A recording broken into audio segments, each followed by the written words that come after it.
Fala galera, sejam muito bem-vindos ao Esporte Coletivo. Eu sou o Juba, tô aqui novamente para falar com vocês sobre essa Copa do Brasil aí, como ficou, né?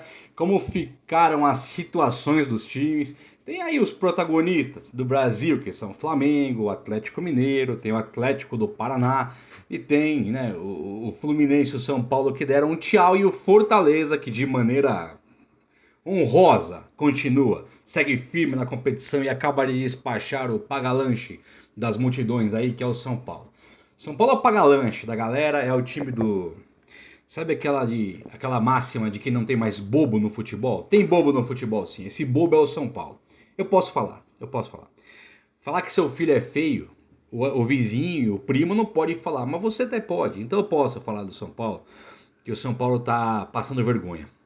Antes de eu falar do São Paulo, eu vou falar também do técnico Hernan Crespo e o porquê que eu acho que o trabalho ali dificilmente tem recuperação, mas eu queria embasar para não ficar palavras atiradas ao vento, aquela coisa fugaz do alright, alright, alright, sabe aquela do Matthew McConaughey que ele fala no Lobo de Wall Street? Fugazi, é o trabalho do Crespo, é Fugazi, é um pó de fada, sabe assim? Tá muito mais na teoria do que na prática. E as entrevistas coletivas elas são cada vez piores, né? É cada coisa que nós temos que ver que é desesperador. Teve uma pergunta pro Belmonte, pro Crespo, não lembro qual, mas eu vou falar para vocês. A pergunta já vem preparada para a resposta de um discursinho que parece que tá bem alinhado da imprensa com o São Paulo. Perguntinhas mandrakes pra caramba. Bom, antes de começar então, eu vou pedir para que você que está vendo pela primeira vez o vídeo aí, aqui no Esporte Coletivo, você é muito bem-vindo, mas muito bem-vindo a se inscrever no canal. Inclusive eu peço para que você, nesse momento conturbado, que deve ter mais São Paulino pela chamada do vídeo, então se inscreva no canal Esporte Coletivo, deixa o like aí, eu sou o Juba, eu vou ficar muito feliz, viu? Muito feliz de ter você aqui com a gente. E quem já é inscrito, meu amigo, minha amiga, muito obrigado, tamo junto, de coração, vocês são muito importantes aqui, muito importantes mesmo. Bom, Flamengo, sem novidade nenhuma, já ia ganhar do Grêmio mesmo, foi e ganhou. Sabe, aquela de onde. Qual que é o cara lá, o Barão de Itacaré? É de onde menos se espera que realmente não sai nada. Esse é o São Paulo, de onde menos se espera que não sai nada. Do Flamengo se espera e sai coisa de lá. O time ganha quando já nem precisa ganhar mais. O Atlético Mineiro vive um momento muito bom, montou um time muito forte. O Cuca é um técnico muito competitivo. Não tem o futebol mais bonito de todos, como tinha no próprio Goiás, o próprio Cuca. Fazia aquele 4-3-3 raiz da década de 70 ali. Ele não tem feito mais isso. É um futebol muito mais um equilíbrio. Ele trouxe o futebol para uma era moderna, onde é mais truculência, equilíbrio e consegue resultados, muito mais do que beleza física de jogo em campo. Então, parabéns pro Cuca, parabéns pro Renato Gaúcho, Flamengo Atlético, parabéns pro Atlético Paranaense que despachou o Santos. Também é um time que, com o orçamento que tem, da maneira que vive ali, é um time que, porra, todo ano tá disputando o título. Então, muito parabéns também ao Atlético Paranaense. E ao Fortaleza. Fortaleza contrata Rogério Ceni e lança uma das melhores campanhas de marketing do Brasil, de time de futebol. Fortaleza não tem dinheiro, pega jogadores que foram rebaixados em outros times e monta um time absolutamente competitivo. Fortaleza contrata Rogério Ceni para vir com ideias inovadoras. Rogério Ceni vai embora duas vezes, eles inventam um tal de Vojvoda, um técnico argentino que começa a colocar um trabalho num time absolutamente competitivo.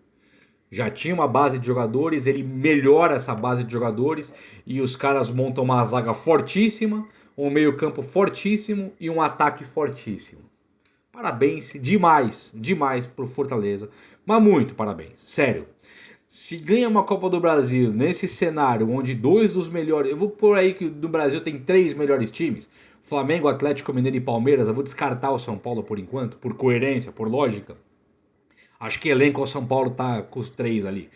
Mas eu vou tirar o São Paulo por enquanto. Então o Fortaleza vive num mundo ali onde o Palmeiras já tá fora, mas o Flamengo e o Atlético Mineiro, que são dois dos três melhores, estão lá.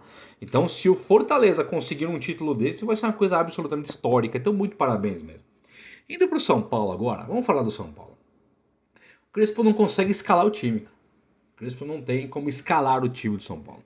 Ver o Luciano no banco é uma excrescência. É um nojo de ver o Luciano no banco do Éder, né, cara? Porque o Éder pode ser o jogador que for. No São Paulo não é nada. não é absolutamente nada. E isso é um fato. Goste ou não do Éder, eu gosto do Éder. O São Paulo não disse a que veio ainda. Então, tirar do time do São Paulo o Pablo para pôr o Éder, normal. O Pablo não tem performado. Tirar do time do São Paulo o Rojas, o Galeano e o Vitor Bueno para pôr o Éder, normal. O Éder é uma dúvida assim como os outros. Os outros, Vitor Bueno e Pablo, é meio que certeza que vai dar errado. O Rojas é meio certeza que vai dar errado. O Galeano é uma incógnita, um menino, não dá para saber o que vai ser na vida. E aí você tira o Luciano para pôr o Éder. O Luciano, o cara que na época do Diniz lá era o Messias da esperança, junto com o Brenner, o único que fazia gols. O cara que muda o São Paulo de um patamar de preguiça, de displicência, de aceitação de derrota. Um time patife, um time conformado, um time que há anos é um time que muda de patamar de um tricampeão do mundo pro time do Leco, do Aidar. É o time do fute-mesa. É o time das contratações que já vem machucado e que não jogam. É o Michael Suel, é o Valdívia, é o Canhete. Ou o Trellis, é Jonathan Gomes, que não estão machucados, mas também não vão jogar nunca. É Gonzalo Carneiro, sabe? São jogadores assim que as contratações desse time do São Paulo já são ilógicas. São inexplicáveis. É um time que demite, que perde o Osório, que contrata o Osório, time de absoluto ataque. Absoluto ataque. Padrão Diniz de ser o Osório. O Osório é o Diniz colombiano. Um pouco melhor, vai. Não é tão ruim assim. O Osório tem quem goste, porque a passagem dele no São Paulo foi muito rápida. Então não deu para nem ganhar e nem perder. Ele não conseguiu ter tempo de nada. Só que ele tinha um padrão de jogo ofensivo. O São Paulo então monta um time ofensivo com o Osório. Quando você perde o Osório porque foi para a seleção do México, contrata-se o Bausa, de extrema retranca. É um técnico de extremo ataque por de extrema retranca. Sabe? Qual que é a esperança de um time desse ter um padrão, ter um formato, ter um planejamento? A esperança é zero. Totalmente zero.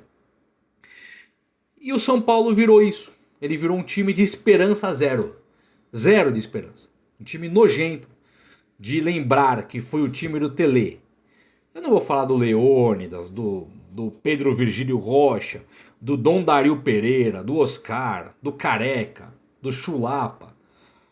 Sabe? Porque isso aí também é demais, é nostalgia demais, é muita esperança no que não existe mais. E não existe pra ninguém, Pedro Rocha, pô, dito pelo Pelé, um dos 5 maiores jogadores de todos os tempos. Pelé falou que o Pedro Rocha, o 10 do São Paulo, era o melhor de todos os tempos. Então, só reverência, obrigado por ter existido.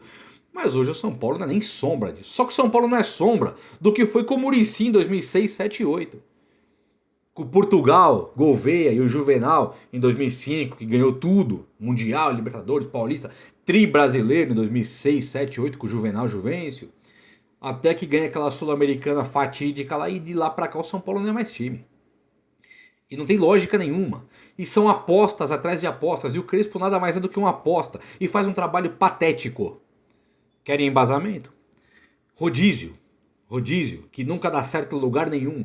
Ele pratica o rodízio a ponto de tirar o Lisieiro Nestor do jogo e o Lisieiro Nestor, Rigoni e Benítez do jogo contra o Fluminense no Brasileirão, sendo que ele briga para não cair no Brasileirão. Aí ele já tá fora da Libertadores, ele perde a Copa do Brasil sem o Luan e sem o Luciano. Luciano no banco, o Luan nem entrou. O Luan, na época do Fernando Diniz, um dos piores técnicos da história do São Paulo, o Luan, ele saía do time, o São Paulo tomava muitos e muitos gols por não ter a figura do primeiro volante. O Luan sai do time do São Paulo porque o São Paulo com o Crespo bloqueia o meio campo com inúmeros volantes. Nestor, Lisieiro, Gabriel Neves, William e Luan.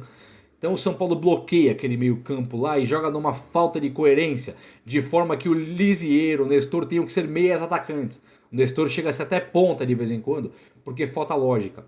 E aí o time do São Paulo depende de gols de Luan, porque também tem que sair no tic-tac, permitindo que a zaga adversária volte. Tic-tac, tic-tac, tic-tac. Volpe, Arboleda, Bruno Alves, Miranda, Reinaldo, vai perdendo tempo. O adversário se posta atrás. Quando você chega na frente, todo mundo já voltou na zaga.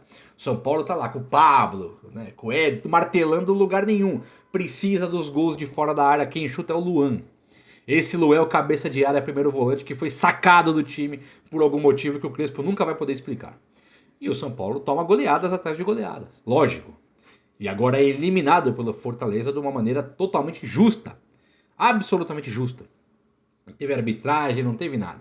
O trabalho do Hernan Crespo, do Paulista pra cá, é totalmente diferente. Não tem nada a ver o trabalho mais. E jogadores pioraram muito a performance depois que o Crespo se perdeu. Se perdeu. O Crespo, quando sai a escalação no pré-jogo de todo jogo, sem exceção, a torcida do São Paulo fica desesperada. Já fica premeditando uma derrota. Porque o trabalho é ruim. Não tem jogada trabalhada nenhuma no time do São Paulo, do Crespo. Ficou 14 dias parado agora e não consegue fazer uma jogada ensaiada. Porque o trabalho é ruim. Os números não são nada confortáveis, apesar do título paulista.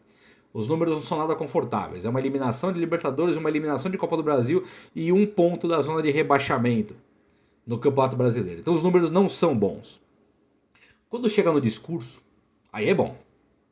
Fechado com o Crespo. Torcedores também. Meus amigos torcedores, vocês ouvem muito, estou fechado com o Crespo. E muitos compram essa ideia, estou fechado com o Crespo. E eu pergunto para vocês. Coloque a mão na consciência agora e respondam minha pergunta. Qual que é o trabalho do Crespo que justifique esse fechado com o Crespo? Qual que é o trabalho? É o Paulista, só. Ganhou o Paulista. Não tem trabalho nenhum. Do segundo semestre pra frente, que é quando aperta, quando entra o mata-mata da Copa do Brasil, quando entra o mata-mata da Libertadores, quando começa a apertar no Campeonato Brasileiro, que os times já se encontraram, o São Paulo é um coadjuvante fichinha. Já sabe que vai ser demolido por qualquer adversário. Então não tem trabalho. Se for culpar o departamento médico, pode.